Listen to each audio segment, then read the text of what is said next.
Le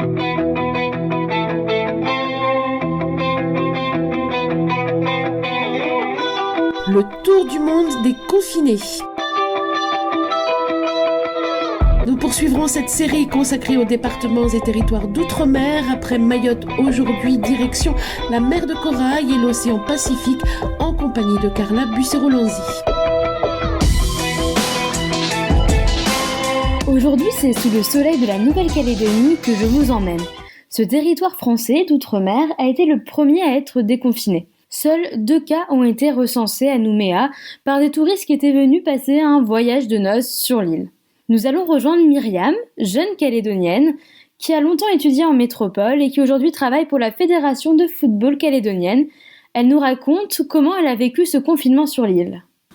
Personnellement, ça s'est passé un peu comme pour tout le monde en France métropolitaine.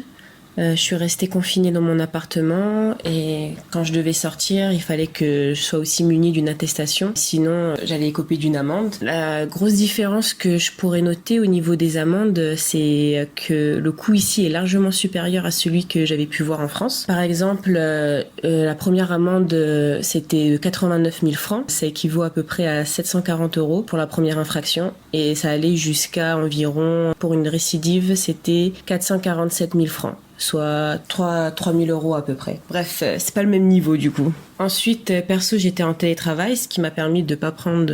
Personnellement, je pense que j'ai été relativement chanceuse car je connais des personnes, des membres de ma famille qui se sont retrouvés bloqués loin de leur domicile familial. Ils étaient venus en fait en week-end à la capitale ou juste pour faire des courses. Dès le moment où le coronavirus a été déclaré comme pandémie, ils n'ont pas pu rejoindre leur domicile sur les îles Loyauté parce qu'à partir de ce moment-là, les chefs coutumiers des îles, ils s'étaient concertés et avaient décidé de fermer les aéroports et aérodromes en toute urgence pour pouvoir protéger la population locale. Certaines personnes se sont retrouvées un peu en difficulté et ont dû trouver des logements pendant toute la période de confinement. Je pense que d'après les retours de ma famille sur le confinement dans les îles Loyauté, ça n'a pas été aussi mal vécu qu'en France métropolitaine ou sur la Grande Terre parce que les gens ont continué un peu leur routine, c'est-à-dire la pêche, chant, etc.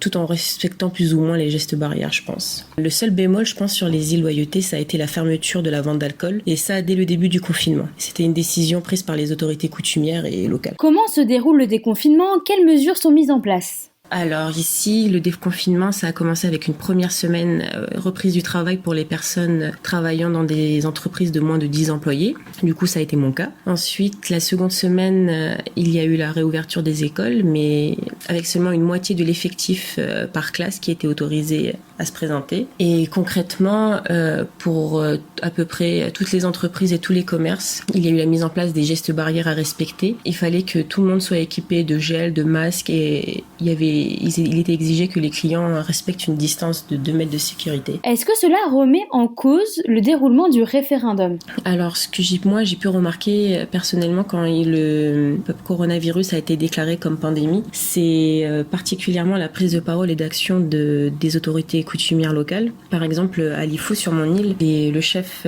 du Lossi, le chef du Gaïcha et le grand chef du Wetch ont décidé de se concerter pour fermer l'aérodrome ainsi que le port, ce qui a empêché du coup beaucoup de gens de rentrer sur l'île, mais ce qui du coup a permis de peut-être éviter la propagation du virus sur Lifou. Et du coup, je pense que cette prise de parole et d'action de la part de nos chefs coutumiers n'ont pas forcément été appréciées par les non-indépendantistes. Il n'y a pas eu beaucoup de remous sur la scène publique au niveau du déroulement du référendum. La majorité des personnalités politiques qui sont bavardes à ce sujet-là, elles sont majoritairement restées muettes pendant toute la période de confinement. En effet, un premier référendum a eu lieu le 4 novembre 2018. Le non à l'indépendance de l'île l'avait emporté avec 56,7% des suffrages. En vertu de l'accord de Nouméa qui organise la décolonisation progressive de l'archipel, et si le non à l'indépendance gagne à nouveau, un 3e référendum pourra ensuite avoir lieu d'ici à 2022.